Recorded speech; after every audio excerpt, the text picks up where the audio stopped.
Hello, this is Edith Neumeyer, and I am the author of the book, The Mystery of Adam. I did post a German video on dispensationalism, and I will put the English video on the description box about dispensationalism. And it's an old video. I have a lot of new subscribers to my German viewers, and so I reposted that video. And the English video, again, you can find in the description box, and I also put it in the description box of my German video because I already did the English. It's also on BitChute. You know that I also post these videos on BitChute. So I already reposted that video on my BitChute channel, Great Deceptions of the End Times, because the video was done 2 years ago. So anyways, you can find it anywhere. I mean, like I said, either on BitChute or you can find it on this channel. It was posted in November 2019. But today I'm going to talk about, well, can you say proof that the mark of the beast? Well, you can kind of come to that in conclusion. I don't know if it's proof or not, but it's definitely interesting what I found in Revelation 14. I never used it before. I always used Revelation 7 and then Revelation 8 following with the wrath of God. Well, today I'm going to go to Revelation 14 because Revelation 14 is kind of looking at that same event of Revelation 7 through 11 just from a different angle and giving you more information about that exact time period. What time period am I talking about? I'm talking about the time period of the beginning of the day of the Lord. Remember Paul says the day of the Lord starts with the dead in Christ rising and we who are still alive getting a new body and meeting the Lord in the air. Meeting the Lord in the air. This is not the same event as the angels gathering the holy ones. Okay? Don't confuse that. So that's what I'm talking about. That event starts with what people call the rapture. Because the rapture is the very first thing. It's right at the end of the time of the Gentiles and right at the beginning of the day of the Lord. Okay? Then what happens? The sun goes dark, the moon loses its shine, and that is called, many call that the rapture. Okay? Many call that a rapture. Some people freak out, but it doesn't matter. The catching up of the bride. And I'm not talking about the gathering. I'm talking about the catching up of the bride, meeting the Lord in the air, and the resurrection. Okay? So we're going to look at that today in Revelation 14. And usually it also introduces, of course, the wrath of God really in a different way, because we see the wrath of God twice big times. And that is in the trumpets, the 7 trumpets and the 7 bowls. So Revelation 16 and then Revelation 8 through 11.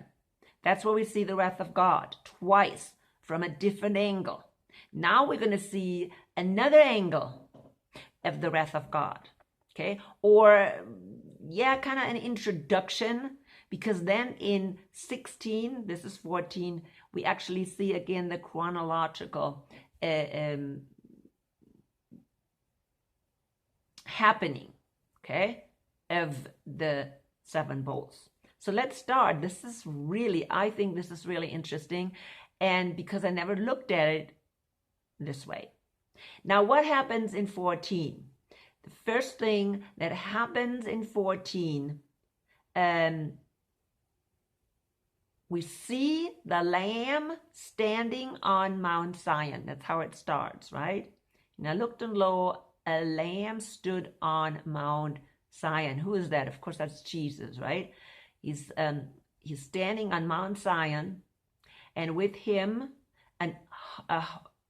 144,000 having his Father's name written on their forehead.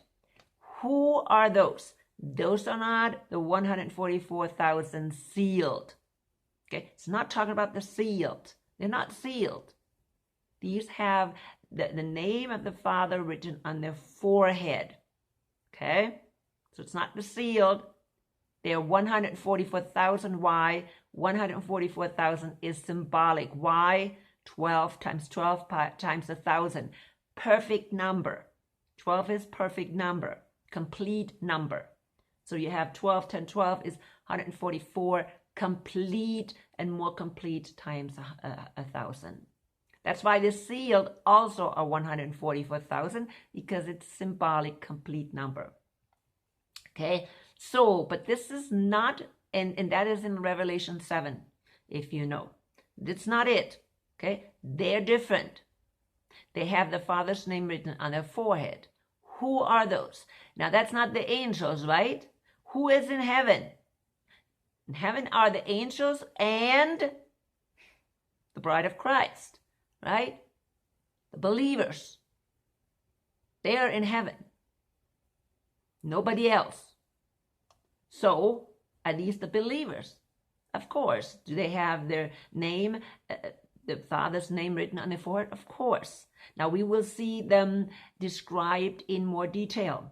And I heard a voice from heaven, as the voice of many waters, and as the voice of a great thunder. And I heard the voice of harpies harping with their harps. And they sang, as it were, a new song before the throne, before the four beasts and the elders. And no man could learn the song but the 144,000 which were redeemed. Yes, these are the words you're going to have to know. Redeemed from the earth. Who was redeemed from the earth? Now, don't tell me the Hebrews. Well, they too, if they were believers, they were also redeemed. If they believed that Messiah would come, they were redeemed. Because Messiah did redeem them. He went into Hades. He took out the believers in Hades, took them up into heaven. Okay? So, yeah, it could be the Hebrews. But who else? It's everybody who believes in Messiah. So that means Jews and Gentiles, Hebrews and Gentiles. These are they which were not defiled with women. Now here it becomes a little tricky and very symbolic. Okay? So when you defile yourself with women, what do? You whore around. Okay? So in other words, these people are virgins. I know usually you don't talk about male virgins, right? But in this case, they're talking about male virgins, right? They didn't defile themselves with women. Defile does not mean they were not married. Defile means they did not whore, okay, with women. For they are virgins. Right here it says it. These are they which follow the Lamb wherever he goes. Now again, this talks only about men. But I believe this is not just the men. You know how the translation always kind of pretty male dominated? Okay, they talk about only the brethren and never only the newer translation talk about brothers and sisters. Well, anyways, here they're doing that as well. They're not talking about men and women. defiling themselves, because men and women belong to the church, right? Men and women belong to the bride. This is not some secret group of men that follow Jesus. No, that's not what it is. This is talking about the bride. Okay, I don't want to stay too long with this beginning because we need to see the whole thing. Okay, because I want to end up with the mark of the beast, right? Because right there we will see when the mark of the beast will happen and why. Okay, so for they are virgins, these are they which follow the Lamb wherever he goes. These were redeemed from among men, being the first fruits into God and to the Lamb. Who's the first fruit? If you are following my videos, the first fruit is the bride of Christ. Okay, first fruit. They're not part of the general harvest. The general harvest that is harvested after the wrath of God. And the angels are harvesting. Okay, this is not it. They're not the harvest. They are first fruit. And first fruit is picked personally by Jesus. And in their mouth was found no guile, for they are without fault before the throne of God. Who can only be without fault? Only the redeemed, because Jesus paid for all their sins. They're spotless. Okay? And as I saw another angel fly in the midst of heaven, having the everlasting gospel, to preach unto them that dwell on the earth, and to every nation and kindred and tongue and people. Do you see? Everybody. Nobody has any excuse. Everybody will hear the gospel. Okay? Saying with a loud voice, fear God and give glory to him. For the hour of judgment is come, and worship him that made heaven and earth, and the sea, and the fountains of water. Now, here is when the judgment starts. Where is the bride? The bride is on Mount Zion. The bride is in heaven. Okay? Read it again. So that means the resurrection, catching up of the bride, meeting the Lord in the air, will happen before the judgment. What is the judgment? The judgment is the wrath of God. We will see that when we continue to read. So, and there followed another angel saying, Babylon is fallen. Is fallen, the great city, because she made all nations drink of the wine of the wrath of her fornication. Okay? The wrath. Here we see wrath. Why? Wrath of God for her fornication. And all the people that drank with her, all the nations. Now listen to this. All nations drank with her the wine of the wrath of her fornication. Okay, she's a fornicator. Who is this? This is Babylon the Great, the whore that we see in Revelation 17, that sits where? On the beast. There's a difference between the beast and the whore that sits on it. Babylon the Great is the whore. Okay, it's not the beast. And I hope you understand that. Okay, there's two systems. There's Babylon the Great, that's one system, the whore, which is a religious system. That's why she's a whore. She's a false church. She whores, she fornicates, and she committed, in a sense, adultery. Okay? She's an idol worshiper. So we see her right here. So there's her.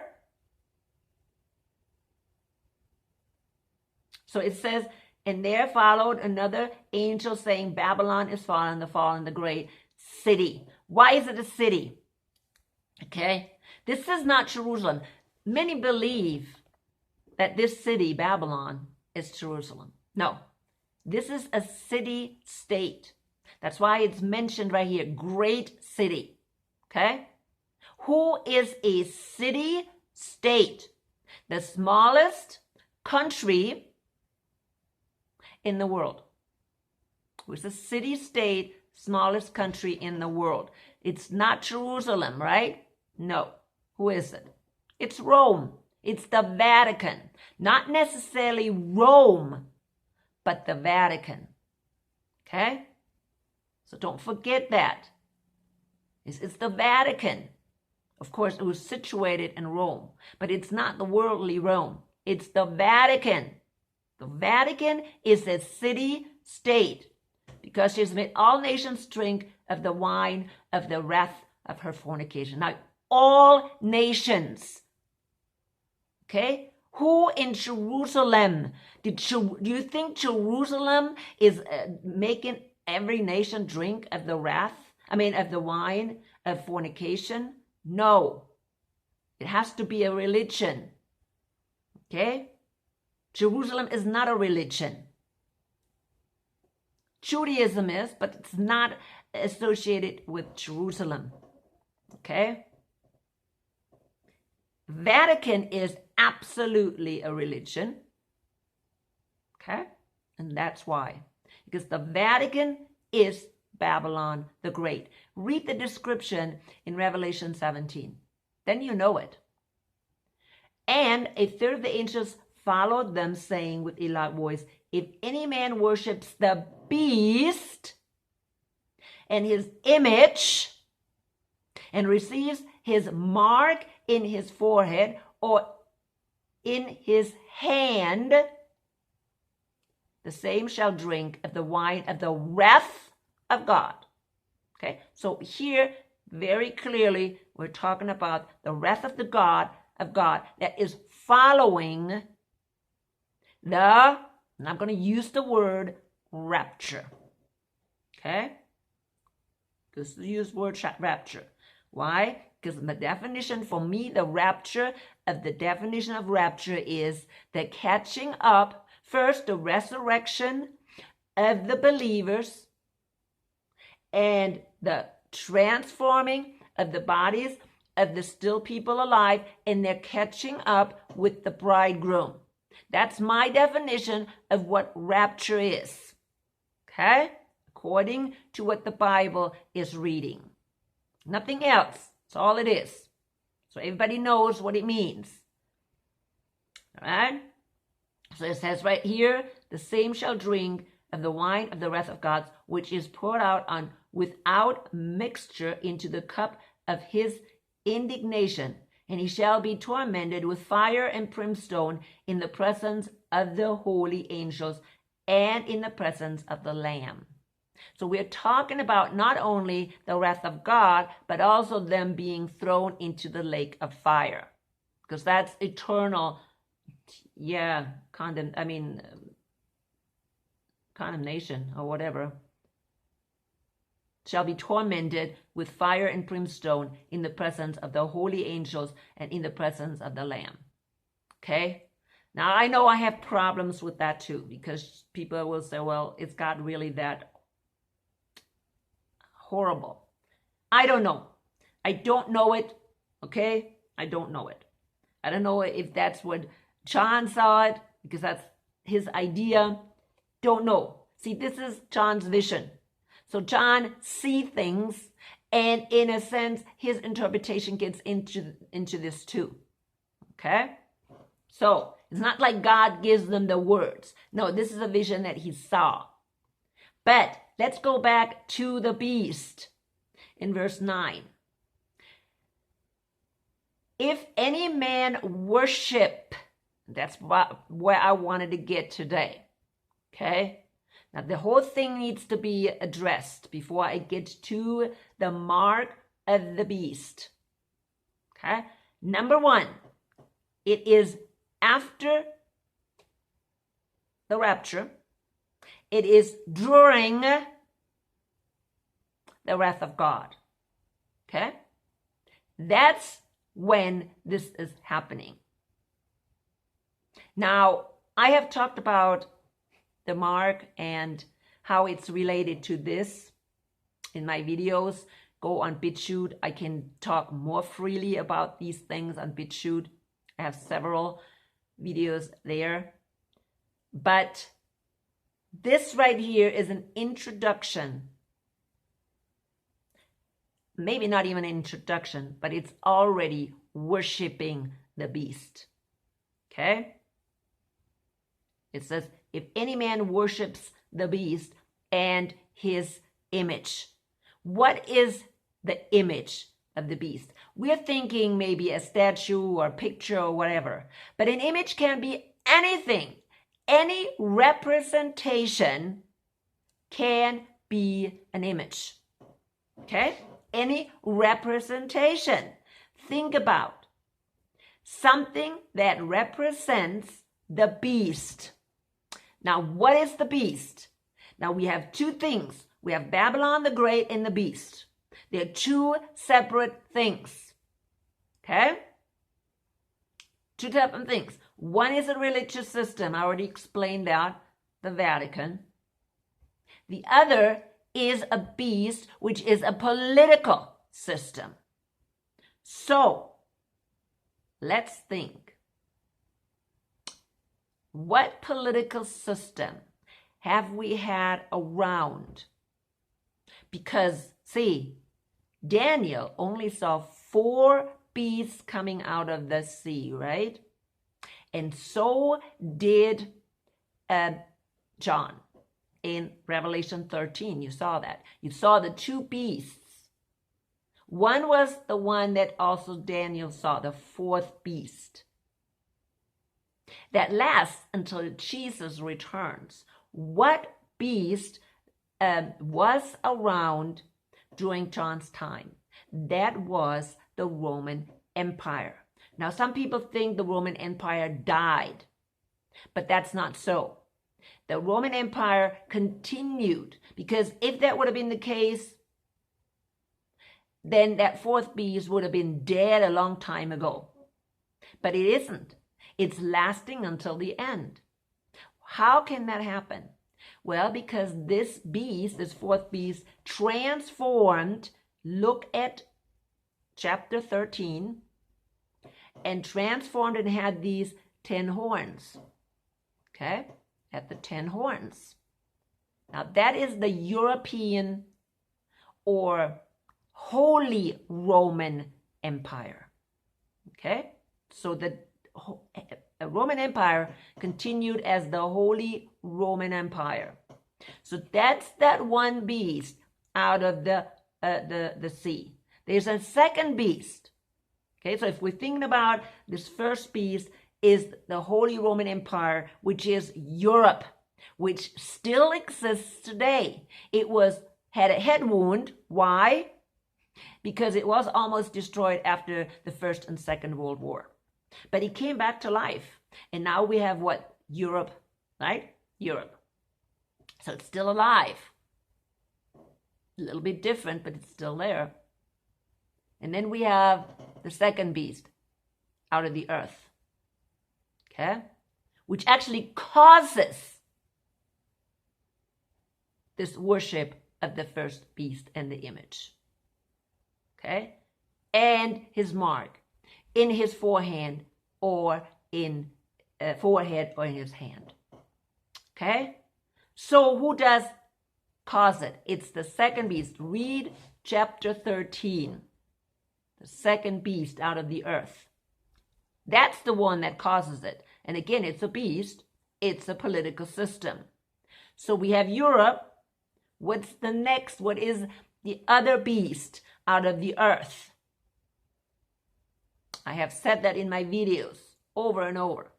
That is the United States or the New World Order. Okay? The United States Empire is really that beast. And that beast connects with Europe as in NATO. And that way, that second beast rules the whole world. Okay? Right now, it's very hard to say who is in charge of this new world order. There is a new world order. You can say what you want. Okay? Now, it's there. But it's very hard to pinpoint who is actually in charge of it. But it's there. We see this through this right here. Okay? That there was a global think tank somewhere. The instructions came from a global think tank. I cannot even say the name of that global think tank. But it's there. Okay? So those two beasts work together. Now make no mistake, there is no word about the Antichrist in there, is there? Right? Do you see anything about the Antichrist? No, not once. That's because John in Revelation never mentioned Antichrist. So who is Antichrist here? Okay? Usually, this man of sin that Paul mentioned in 2 Thessalonians 2 is actually Babylon the Great. It's not the beast. Okay? None of the beasts is Antichrist. It's the man of sin, Babylon the Great. Now that's who Martin Luther called Antichrist, Babylon the Great. Okay? So understand that. I have a lot of new viewers that still don't understand that. And people get very, very confused about end times and what the Bible actually teaches. This is what the Bible teaches. I don't have to interpret. It's very clear if you go to Daniel what a beast is. Daniel describes 4 beasts. What do you think these beasts are? Those are empires. Okay? Empires. There's only 4 empires. The Babylonian, Persian, Greek, and the Roman Empire. That's it. Okay? And then later on we'll have a 5th, which Daniel didn't mention, which only John mentions, a 5th one. Okay? And that 5th one is what we are having right now. The empire we're having right now, which is the U.S. empire. Okay? Dominates the world. Make no mistake. Just because we have China and Russia and they think they're a threat to us. No, they're not a threat to us. Really not. Okay? So this global thing, whatever this global system that we are having, is even dabbling with China. Okay? I don't know about Russia, but this global system, the person that is behind the global system that we're having, okay, is Satan. Is the one who is on top of the all-seeing eye. That's Satan. Okay? So make no mistake about that. And he has everything under control. He controls Babylon the Great. Babylon the Great controls the nations. We see that right there, that they get... and the follow another saying Babylon is fallen, the great city, because she made all nations drink the wine of the wrath of fornication. Okay? She misleads all nations. Okay? But this beast, the beasts, both of them, they're responsible for the image and the mark. Okay? Which will happen during the wrath. Now again, this is a preparation today. It's a preparation. How many people, I just saw something, I watched, what's his name?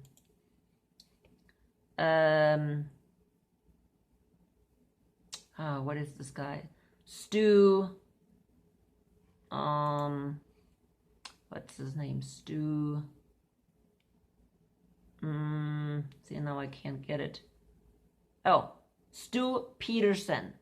The Stu Peterson show. I watched that quite a lot. He just had recently a video on there. I'll link it on the bottom. Okay, link it on the bottom. And what is it about? It's about, let me see, patent proves VAXX is obedience training platform. Okay? Look that up on my Facebook group, Great Deceptions of the End Times. What does that mean? That means people are now being prepared to obey the government. That's already happening very strongly in Australia.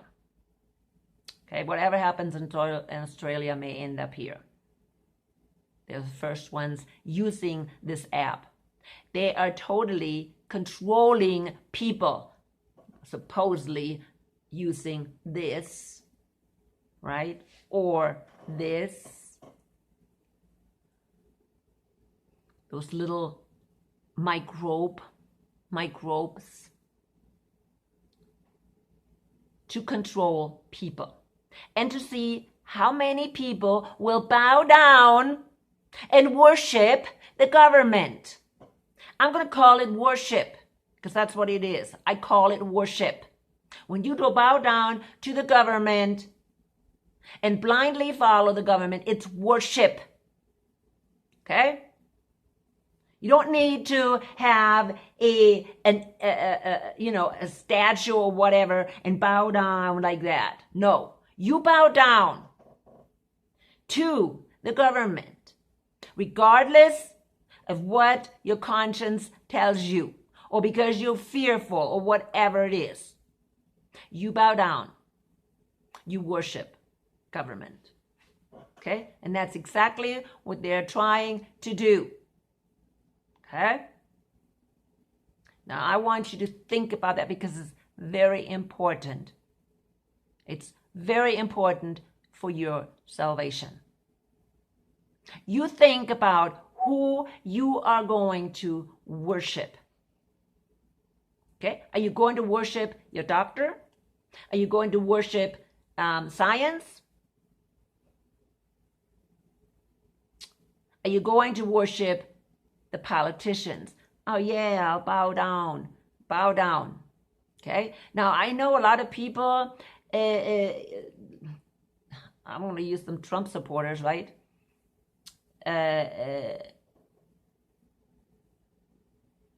They are against these mandates from our president.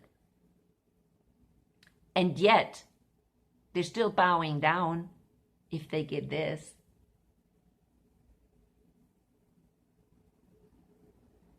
Think about it, what's going to happen to them? Because eventually, they require you to take a mark. Because they need to make sure everybody is marked. Right now, they're using apps on the phone. But that will not be enough much long or very long. Then they will put it on your hand. And they will control you that way. Now, that's not there yet. Right? It's not there yet. But it can come. There's no doubt in my mind.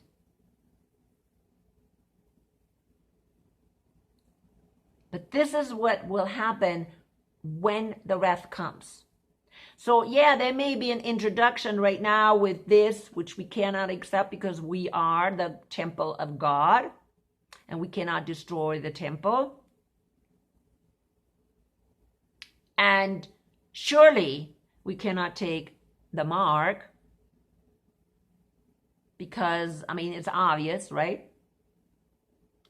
But even if it says, bow down to the beast, worship the beast, you will be tormented. Okay? It says, and the third angel followed them, saying, with a loud voice, if any man, now listen to this, it's not all about the mark. If any man worship the beast and his image, and receives his mark in his forehead or in his hand. I believe either one, because when you are worshiping the beast, you will take the mark. You will have an excuse. Okay? If you truly have the Holy Spirit, you will not take this needle, and you will not take the mark either. So here we have it. Okay? Here we have it. Now there's another thing that I always mentioned before is Revelation 16. When you see the 7 bowls of the wrath of God. The first one, you see that again. That people who accepted the mark will get boils. Okay? Will get boils. So there's a sign for those people that accept the mark, and most likely this, get boils. Okay? Because they put something in the body that's not supposed to be in there. I've said that before, the whatever that thing is called, right, that I'm not supposed to say, and people were just almost laughing at me. What? No. That's what I knew. Something is being put in your body that causes the boils. So you can read Revelation 16 as well. So, since we have another year, as you know, I believe that the rapture will happen on the Feast of Trumpets. The mark may take that long too, because I really believe that really that becomes a really big pressured thing once the bride of Christ is gone.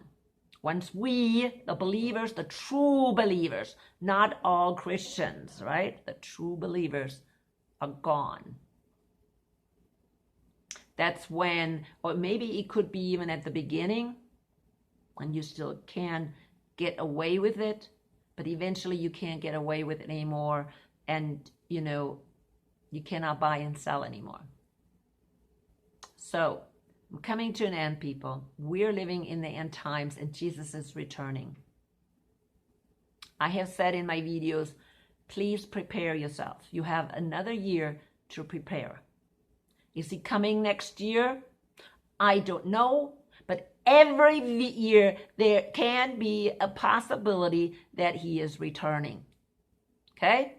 You're dying tonight, tomorrow, you're gone.